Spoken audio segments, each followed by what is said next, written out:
Grimper les grands cols, c'est une chose, les descendre, c'est un exercice bien différent.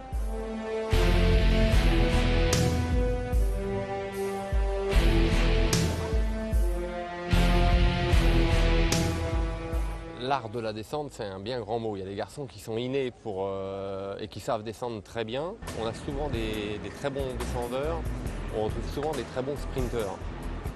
Peter Sagan, il passe là où il faut, il va très très vite dans toutes ses descentes. Avant tout la trajectoire, de savoir anticiper, de regarder devant quand on descend à 80 à l'heure.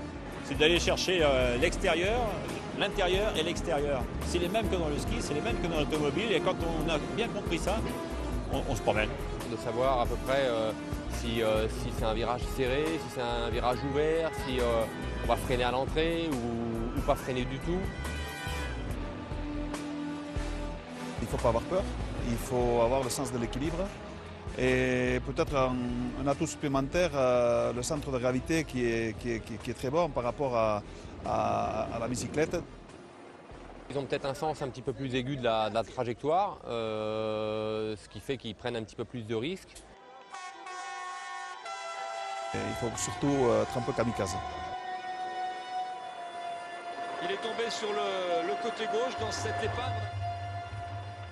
Il ne faut pas avoir peur et c'est sûr qu'il faut prendre quelques risques pour essayer de grappiller du temps. Certains sont bons pour grimper, d'autres bons pour la descente et c'est un travail d'équipe de se soutenir sur les deux fronts, de faire attention les uns aux autres. Je suis un bon descendeur parce que j'ai fait du VTT quand j'étais jeune. J'apprends un peu plus chaque année, mais il n'y a pas d'entraînement spécifique. C'est avant tout l'expérience qui compte pour s'améliorer.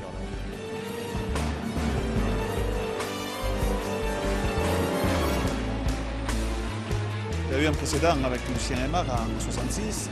Par contre, on peut penser que Nibali, qui a attaqué lui aussi dans les descentes, qui est un très bon descendeur, le meilleur actuellement, aura plus de difficultés, sachant qu'il y a la vallée ou un autre col qui peut se présenter. Attaquer dans une descente, ça comporte quand même de gros risques. On peut gagner beaucoup, mais on peut perdre aussi beaucoup. Donc après, c'est à chacun de déterminer l'enjeu. Maintenant, si c'est pour gagner le tour, je pense que ça vaut le coup de prendre ce risque.